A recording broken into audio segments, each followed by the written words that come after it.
donc chargée de mission parcours de prévention à l'Agence régionale de santé Hauts-de-France, en charge du suivi des programmes d'éducation thérapeutique du patient sur le Pas-de-Calais, la Somme et l'Oise. Et donc, je travaille effectivement avec Madame Elisabeth Lehu.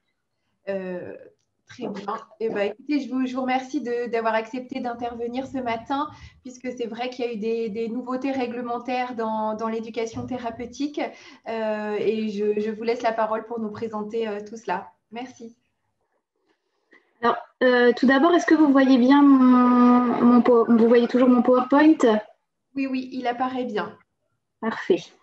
Donc effectivement, comme vous le savez, le régime d'autorisation des programmes de TP a été remplacé par un régime de déclaration depuis le 1er janvier 2021. Et donc l'objet de mon intervention aujourd'hui, c'est de vous présenter un petit peu toutes les implications de ce nouveau régime de déclaration, à la fois en termes de procédure, mais aussi au niveau du contenu des dossiers de déclaration et de toute la démarche de suivi et d'évaluation des programmes déclarés. Ce changement de régime des programmes de TP, il résulte en fait d'une demande issue des travaux portant sur les missions des ARS dans un objectif de simplification. Ce changement, il a été acté par 2 textes. Le premier texte, c'est l'ordonnance du 18 novembre 2020 relative aux missions des ARS. Cette ordonnance, elle modifie l'article L 1161-2 du Code de la santé publique en prévoyant désormais une déclaration des programmes de TP à la place d'une autorisation. Et le deuxième texte qui vient acter ce changement, c'est le décret du 31 décembre 2020 qui modifie les articles réglementaires du Code de la santé publique applicables à l'ETP pour les adapter au nouveau régime déclaratif. Donc en l'occurrence, ça concerne les articles R 1161-4 à R 1161-7 du Code de la santé publique. L'arrêté d'application de ces textes a été publié le 30 décembre 2020 et c'est donc cet arrêté qui est le texte de référence concernant le régime de déclaration des programmes de TP. On peut y trouver donc en annexe 1 le cahier des charges national applicable au programme de TP et en annexe 2 le modèle type de dossier de déclaration de programme.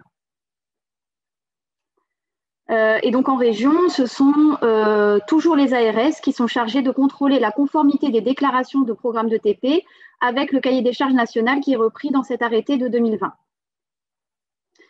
Avec le passage au régime déclaratif, les principaux changements concernent la procédure. Donc je vais d'abord vous présenter les procédures de déclaration et de modification de programme avant d'aborder les aspects plus qualitatifs autour du contenu du dossier et de toute la démarche évaluative. Alors, concernant la procédure de déclaration de programme, jusqu'ici, les demandes d'autorisation devaient être adressées aux ARS par pli recommandé avec demande d'avis de réception. Désormais, le texte nous dit qu'elles peuvent être adressées par tout moyen donnant date certaine à sa réception. En Hauts-de-France, on a opté pour un dépôt de l'ensemble des déclarations de programme par voie dématérialisée sur le portail Démarche simplifiée via le formulaire créé par la DGS. L'objectif, c'est vraiment de pouvoir faciliter le dépôt des programmes pour les équipes et aussi la traçabilité au niveau de l'agence. Par contre, ce principe du dépôt dématérialisé n'est peut-être pas une généralité au niveau de toutes les ARS. Il est tout à fait possible que certaines ARS acceptent encore des dossiers papier, puisque le texte nous dit bien par tout moyen donnant date certaine à sa réception. Donc, ça peut également se faire par courrier d'un point de vue strictement réglementaire. Donc là, c'est vraiment à la main des ARS et je n'ai pas vraiment de visibilité sur les choix qui ont été faits ailleurs. En tout cas, pour cet envoi papier, il n'y aura de toute façon pas de difficulté particulière puisqu'il se fera au moyen du dossier type qui a été annexé à l'arrêté de 2020. Donc aujourd'hui, je vais surtout me concentrer sur une présentation des nouveautés depuis le passage au régime déclaratif, donc à savoir toute la procédure dématérialisée. Alors, concernant cette procédure dématérialisée, pour accéder à la démarche de déclaration de programme, vous devrez d'abord cliquer sur le lien de la démarche qui est en principe disponible sur le site internet de votre ARS. Sachez que ce lien est commun à toutes les ARS, donc vous pouvez tout à fait aller le récupérer sur le site d'une autre agence. Je l'ai également remis dans le PowerPoint. Et donc, c'est une fois que vous allez cliquer sur ce lien que vous devrez ensuite sélectionner l'ARS destinataire du dossier. Et c'est donc cette ARS qui sera notifiée de votre dossier. Sachant qu'on ne peut sélectionner qu'une seule ARS à la fois. Donc, si vous souhaitez déclarer votre programme dans plusieurs régions, il faudra déposer un dossier auprès de chacune des ARS concernées. Une fois que vous aurez cliqué sur ce lien, vous devrez créer un compte sur le site démarche-simplifié.fr. Et donc, cette création du compte vous permettra ensuite d'accéder au formulaire de déclaration. La procédure de création d'un compte sur le portail est tout à fait classique. Donc, soit vous avez déjà un compte sur le site, et dans ce cas-là, vous pouvez bien évidemment vous connecter via vos identifiants. Soit vous créez un nouveau compte en indiquant donc une adresse mail et un mot de passe de 8 caractères minimum. Sachez que si vous possédez un compte France Connect, vous pouvez également directement entrer vos identifiants et vous serez ensuite automatiquement rebasculé vers le portail Démarche simplifiée. Petit point de vigilance ici concernant la boîte mail à utiliser. Donc, il faut savoir que la boîte mail choisie sera pour la création du compte sera l'unique destinataire de l'ensemble des informations relatives au programme, que ce soit la confirmation de dépôt, le passage en instruction du dossier ou la confirmation de la complétude du dossier. Donc, ce que nous, en Hauts-de-France, ce qu'on recommande aux équipes, c'est d'utiliser la boîte mail du coordonnateur de programme, puisque réglementairement, c'est bien le coordonnateur qui porte la responsabilité du programme de TP et non pas le directeur de la structure. Et donc, il relèvera ensuite de la responsabilité du coordonnateur de relayer les différents mails de suivi du dossier à l'ensemble des parties prenantes et en particulier à la direction de la structure qui accueille le programme. Éventuellement aussi à l'UTEP, si la structure dispose d'une UTEP. Donc, c'est bien le coordonnateur du coup qui reçoit toutes les informations et qui est le relais ensuite au niveau de la structure. Est-ce qu'il y a des questions à ce stade? Non, j'ai pas vu de questions. D'accord. Alors, une fois que le compte est créé, vous pouvez ensuite rédiger votre déclaration de programme sur le portail. Le formulaire de déclaration en ligne, il correspond bien évidemment au dossier de déclaration qui est annexé à l'arrêté du 30 décembre 2020. Je vais revenir un petit peu plus tard dans ma présentation sur le contenu du dossier. Là, je suis vraiment sur la procédure. Donc, tout au long de la saisie, vos données seront enregistrées automatiquement. Et donc, votre dossier restera en statut de brouillon tant que vous ne l'avez pas validé. Donc, ça veut dire que vous pourrez tout à fait saisir une partie du dossier, vous déconnecter et y revenir ensuite pour poursuivre la saisie. Une fois que le dossier est complété, il vous suffira de cliquer sur « Déposer le dossier » pour finaliser votre déclaration. Vous recevrez donc, suite à la validation, vous recevrez un mail automatique qui va vous indiquer que votre déclaration de programme a bien été déposée auprès de votre ARS. Si vous ne recevez pas cette confirmation, il faudra vous rapprocher de votre référent ETP en ARS. Donc, petite parenthèse réglementaire ici, si le programme n'a pas fait l'objet d'une déclaration, l'ARS peut adresser une mise en demeure au coordonnateur de programme qui devra donc soit effectuer le dépôt d'une déclaration, soit cesser la mise en œuvre du programme dans un délai maximum de 30 jours. Et à défaut, l'ARS pourra prononcer une amende administrative d'un montant maximum de 30 000 €. Donc, ça reste relativement exceptionnel, mais c'est quand même important de le préciser.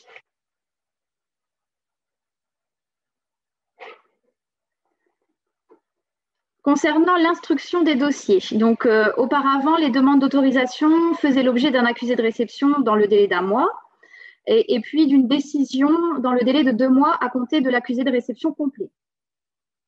Et puis, en l'absence de décision dans le délai de 2 mois, le programme était considéré comme autorisé tacitement. Désormais, les choses sont un petit peu différentes puisque c'est uniquement la complétude du dossier qui va être analysée par l'ARS dans un délai de 2 mois.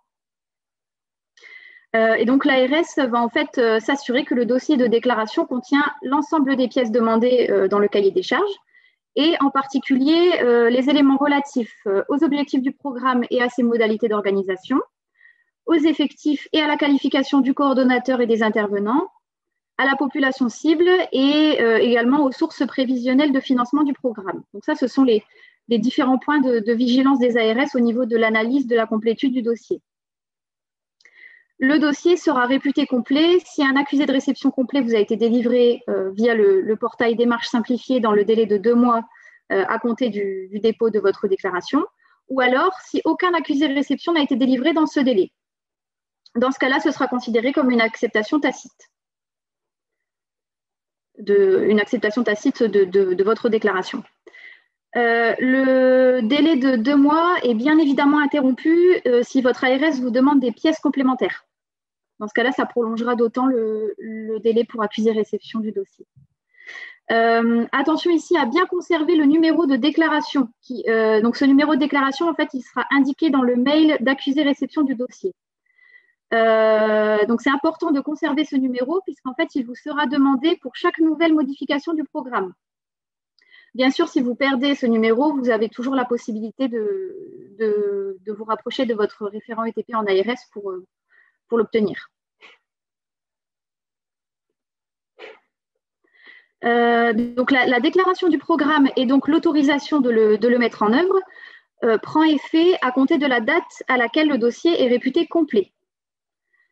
Avant le passage au régime déclaratif, les autorisations étaient délivrées pour 4 ans et donc elles devaient faire l'objet d'une demande de renouvellement 4 mois avant l'issue de l'autorisation initiale. Désormais, avec le régime déclaratif, il n'y aura plus du tout de demande de renouvellement à effectuer puisque la déclaration n'a pas de limite de durée. En revanche, on verra ensuite que la transmission de l'évaluation quadriennale est maintenue tous les 4 ans à compter de la date de la déclaration. Et donc, j'y reviendrai plus en détail juste après, à la fin de ma présentation sur tout ce qui est modalité d'évaluation des programmes déclarés.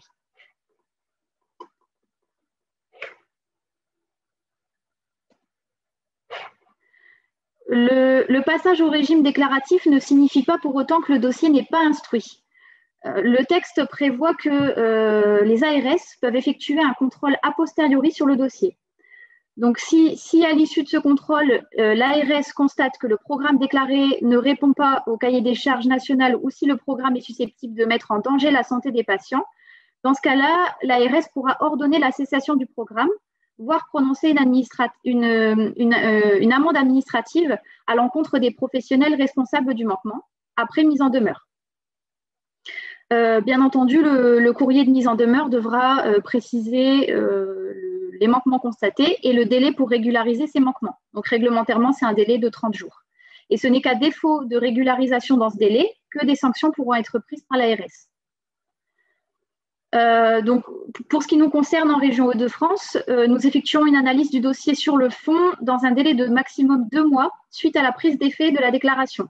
Donc, ça veut dire qu'une fois que le programme est déposé et qu'il est complet, dans le délai de 2 mois, nous allons analyser le contenu.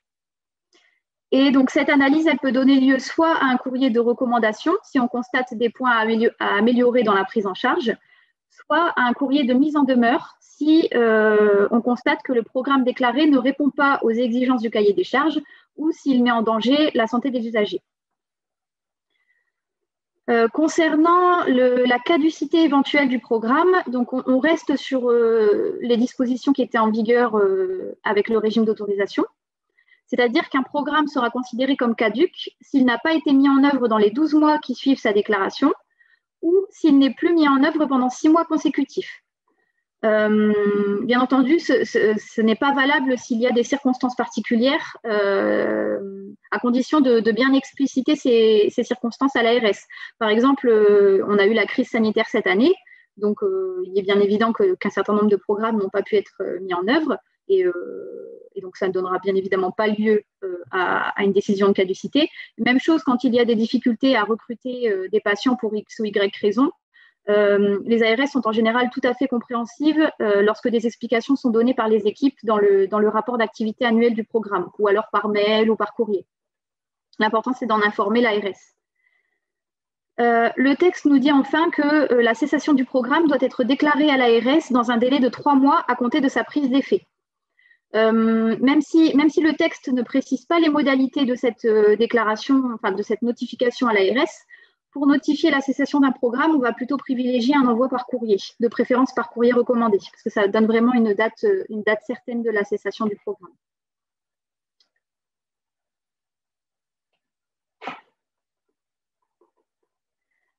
Concernant la procédure de modification d'un programme déclaré, toute modification du coordonnateur des objectifs ou des sources de financement du programme doit être notifiée à l'ARS, comme c'était déjà le cas avec le régime d'autorisation.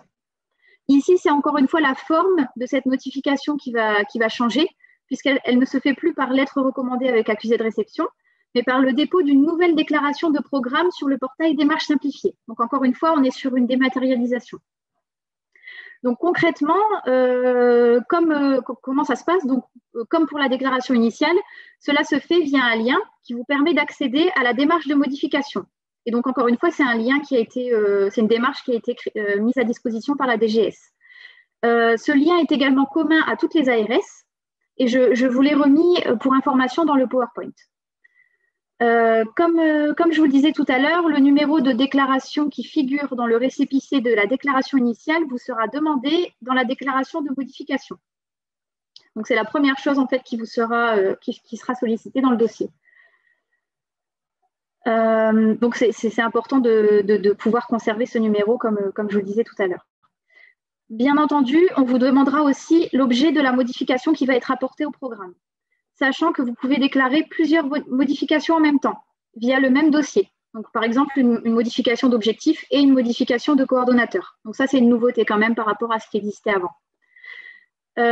Attention quand même ici, il s'agit bien d'une nouvelle déclaration, ce qui veut dire qu'en cas de modification du coordonnateur, des objectifs ou des sources de financement du programme, le dossier devra être ressaisi dans son intégralité.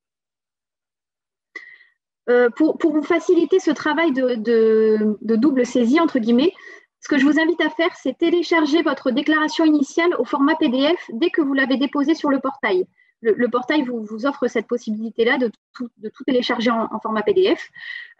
Donc, je vous invite à la télécharger et à la conserver. Ça vous permettra, au moment où vous allez entamer une démarche de modification, de pouvoir faire des copier-coller depuis votre dossier initial dans votre demande de modification. Alors, je vois qu'il y a une question qui a été posée. Oui, tout à fait. Si je comprends bien, les ARS ont prévu une amende administrative pour non-respect de déclaration d'un programme ETP, mais n'ont pas prévu une rémunération homogène sur tous les territoires de l'exécution de programmes ETP. C'est la question qui est posée. Alors, ce n'est pas les ARS en fait, qui ont prévu une amende, et c'est vrai que je vous le précise vraiment à titre informatif parce que clairement, en tout cas en Hauts-de-France, ça n'a jamais été mis en application, tout simplement parce que en général, tous les programmes qui sont mis en œuvre sont déclarés, et de la même manière, on est assez compréhensif quand il y a un retard dans le dépôt des dossiers, etc. Donc, c'est vraiment à titre informatif.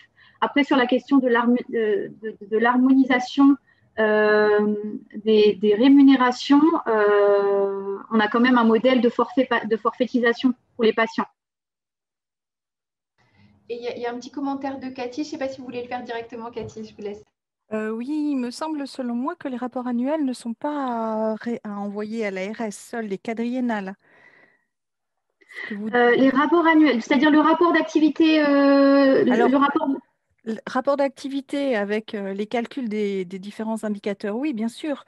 Mais quand vous dites un rapport annuel, les autres modifications sont assignées dans l'ARS, dans le rapport d'activité annuel. Nous, les équipes, n'adressent pas l'entièreté de leur programme avec les modifications qu'ils ont faites sur tel ou tel atelier. Il y a une évaluation juste très quantificative et pas du tout qualificative. Et ce qualificatif, lui, apparaît au niveau de la quadriennale. Oui, tout à fait, oui. Après, quand je parle de signaler des modifications, c'est vrai que nous, dans notre rapport d'activité en Hauts-de-France, on demande par exemple l'équipe. Donc, c'est à ce moment-là qu'on demande de rappeler l'équipe qui dispense le programme. Donc, c'est à ce moment-là qu'on pourrait éventuellement nous signaler un changement dans la composition de l'équipe. C'est vrai que ça peut avoir des modèles. Si j'ai bien compris, tous les ans, vous redemandez l'équipe et plein d'éléments. Alors, on demande effectivement, en fait, l'intérêt, c'est de savoir quel est le temps mobilisé par chacun des membres de l'équipe au niveau de la prise en charge éducative. Donc, à ce moment-là, et puis après, on a une question aussi, est-ce qu'il y a des modifications qui ont été apportées dans l'équipe voilà. Ça fait du temps, ça, pour les coordonnateurs, tous les ans, à remonter tous ces indicateurs qui sont, somme toute, pas forcément utilisés ou utilisables. Alors, c'est vrai qu'on essaye de retravailler chaque année sur le rapport d'activité pour l'alléger de plus en plus. Mais c'est quand même intéressant d'avoir une visibilité sur les modifications qui ont pu être apportées. Après, c'est vrai qu'on a des coordonnateurs qui nous signalent ces modifications par mail, hein. C'est tout à fait possible aussi. D'accord. Très bien, merci. Il n'y a pas d'autres questions, Madame Duro, je vous laisse poursuivre. Oui, donc du coup, comme je vous le disais, au niveau de la modification, on est sur une nouvelle saisie du dossier. Donc l'intérêt, c'est vraiment pour gagner du temps, c'est vraiment de faire des copier-coller depuis le dossier initial et de vraiment préciser uniquement les changements qui ont été faits.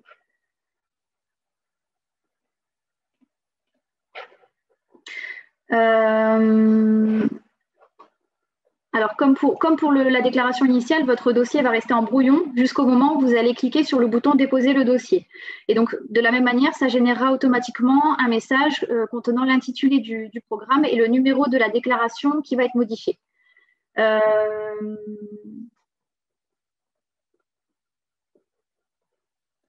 Et donc oui, après là on vient d'en échanger, pour toutes les modifications qui ne concernent pas le coordonnateur, les objectifs et les sources de financement, elles peuvent être signalées dans le rapport d'activité annuel ou dans l'évaluation quadriennale du programme, comme c'était déjà le cas en fait avec le régime d'autorisation. Donc ça, c'est des modalités vraiment diverses selon les différentes ARS.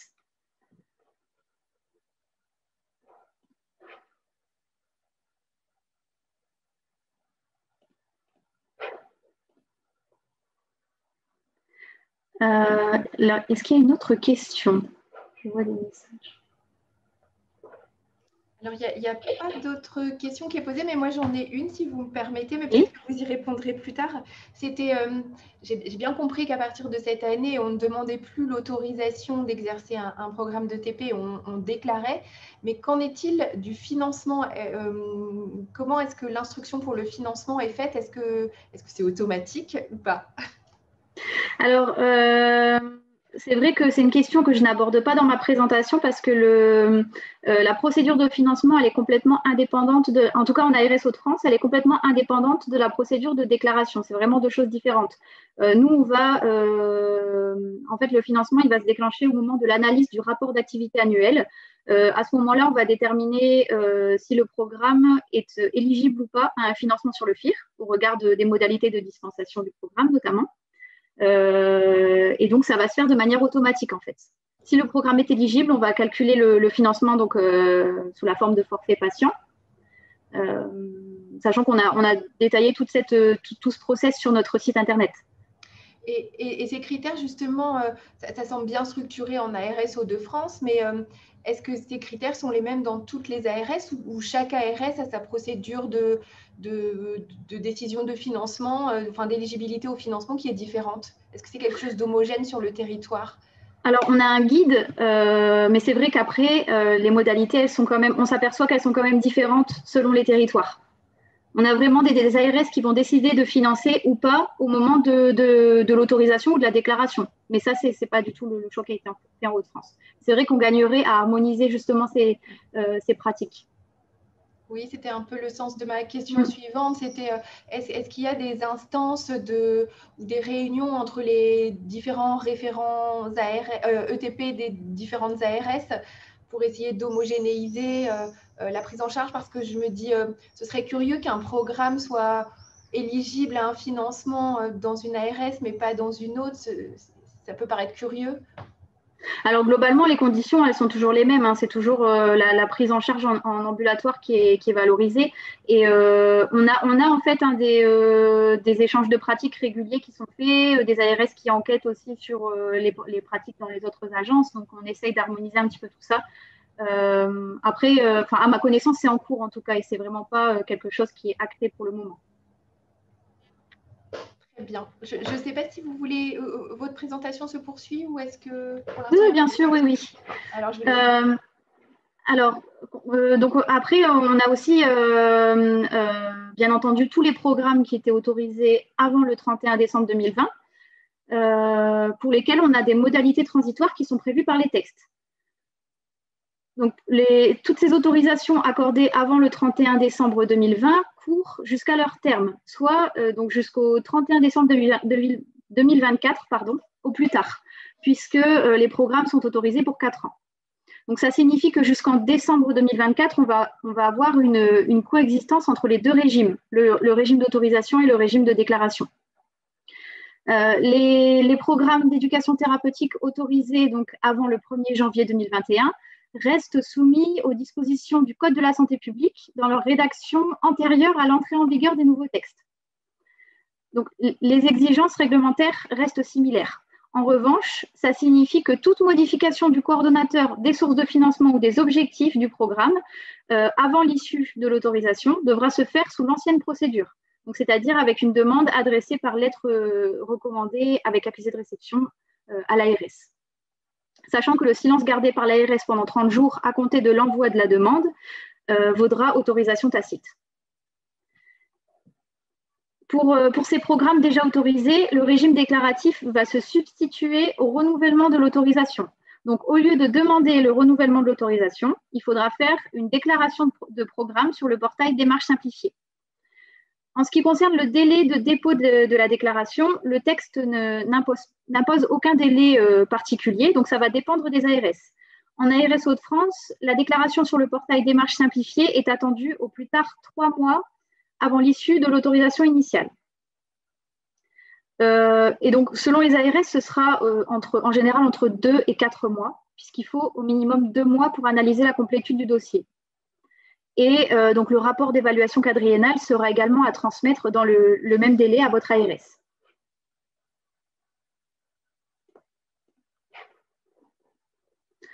Ce changement de régime, il n'a pas d'impact sur le cahier des charges des programmes d'ETP. Le cahier des charges qui est fixé qui avait été fixé auparavant par les arrêtés de 2010 et 2014 est toujours applicable. Et donc, il est désormais repris dans l'arrêté du 30 décembre 2020 qui remplace l'arrêté de 2015.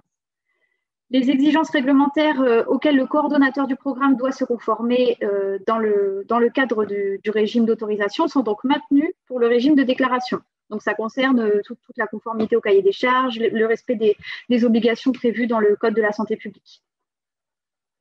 Le dossier de déclaration intègre donc toujours les 5 critères du cahier des charges. Donc, le premier critère, c'est celui de l'équipe.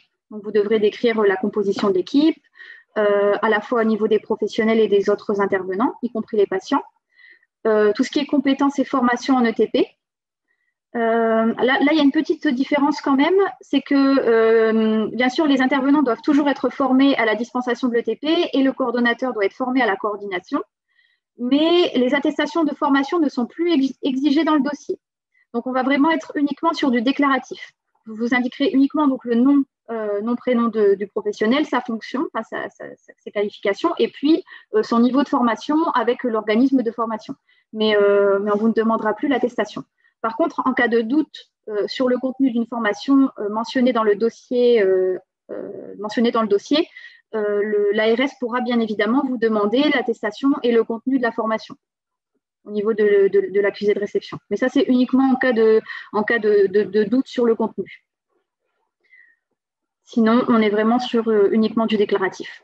Donc, le deuxième critère, c'est celui de la coordination. Donc, on vous demandera quelle est la coordination au sein de l'équipe et avec les autres professionnels du parcours de soins, notamment le médecin traitant. On vous demandera aussi s'il y a éventuellement des dispositifs de suivi post-programme de TP. Donc là, pas de nouveauté particulière. Même chose, vous devrez donc bien entendu décrire le programme, donc le type d'offre, la pathologie prise en charge, les critères d'inclusion des patients dans le programme, donc souvent en termes de stade de la pathologie, décrire les modalités de réalisation du bilan éducatif, les modalités de détermination du programme personnalisé, décrire un petit peu les ateliers, donc quel est le contenu, les compétences qui sont travaillées, la durée, le mode d'animation et les outils pédagogiques. Donc là, je rebondis sur la question que M. François avait posée tout à l'heure. Donc la question, c'était devra-t-on télédéclarer la plateforme choisie pour la digitalisation de l'ETP? En fait, vous allez devoir indiquer donc le mode d'animation. Donc vous devrez cocher soit présentiel uniquement, soit à distance, ou alors mixte. Et ensuite, on va vous demander les outils pédagogiques. Et donc, c'est dans ce cadre-là que vous pourrez du coup indiquer quel est l'outil de digitalisation qui a été choisi pour mettre en œuvre le programme de TP. Et enfin, bien sûr, on va vous demander aussi les objectifs poursuivis en termes d'acquisition de compétences d'auto-soin et d'adaptation. Donc, encore une fois, pas de nouveauté particulière au niveau du contenu du cahier des charges. Et donc, les deux autres critères, donc celui de la confidentialité et du partage des données et de la déontologie. Donc, on va vous demander les modalités d'information et de recueil du consentement du patient pour l'entrée dans le programme et le partage de ses données personnelles. La charte de confidentialité et de déontologie qui sera donc à télécharger directement sur le formulaire, donc à télécharger, signer et joindre au questionnaire, et également la déclaration sur l'honneur de conformité au cahier des charges national. Donc là, on est plus trop sur le même format au niveau de cette déclaration, ce sera juste une case à cocher en fait pour le coordonnateur du programme. Et puis, donc à la fin du questionnaire, on vous demandera les modalités choisies pour l'évaluation annuelle et l'évaluation quadriennale du programme. On vous demandera en fait une description succincte.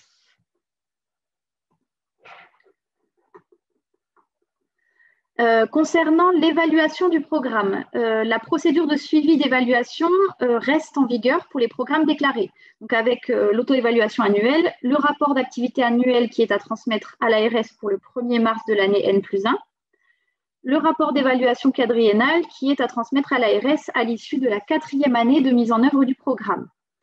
Donc là, pas de nouveauté non plus. Toute la démarche évaluative reste en l'état. Le texte ne précise pas le délai de transmission de l'évaluation quadriennale. Donc là encore, ce sera à interroger auprès de vos ARS respectives. En ARS Hauts-de-France, le rapport d'évaluation quadriennale est attendu avec la déclaration de programme 3 mois avant l'issue de la 4e année de mise en œuvre du programme par voie dématérialisée, donc sur une boîte mail générique dédiée. Et donc, on voit bien que finalement, puisque la déclaration n'a pas de limite de durée, l'évaluation quadriennale, elle n'est plus du tout liée au renouvellement de l'autorisation. Donc, on a souvent la question, pourquoi est-ce que la transmission de l'évaluation quadriennale est maintenue dans ce cas, puisqu'elle n'est plus liée à la démarche de renouvellement. En fait, cette démarche d'évaluation, elle reste quand même essentielle, je dirais, puisqu'en fait, elle permet pour l'équipe de dresser vraiment le bilan de la mise en œuvre du programme et de ses évolutions depuis la déclaration. Ça permet aussi de valoriser le travail de l'équipe, ça permet de se poser et puis de faire un petit peu le point. Et ça permet surtout d'évaluer la pertinence de poursuivre ou non le programme, avec éventuellement des ajustements dans la prise en charge. Donc, ça permet vraiment de questionner les pratiques. Et pour l'ARS, ça permet aussi de constater la dynamique de progression du programme, de cibler d'éventuelles difficultés ou besoins d'accompagnement. Ça permet aussi de repérer et de corriger d'éventuels écarts avec le cahier des charges national. Et ça permet au besoin de pouvoir réorienter le programme au regard des orientations du projet régional de santé et également au regard de la stratégie nationale et régionale en matière de prise en charge des pathologies chroniques. Donc, c'est vraiment une démarche évaluative qui reste très importante et incontournable. Voilà, j'en ai terminé en tout cas avec cette présentation des évolutions réglementaires. Je vous remercie beaucoup pour votre attention.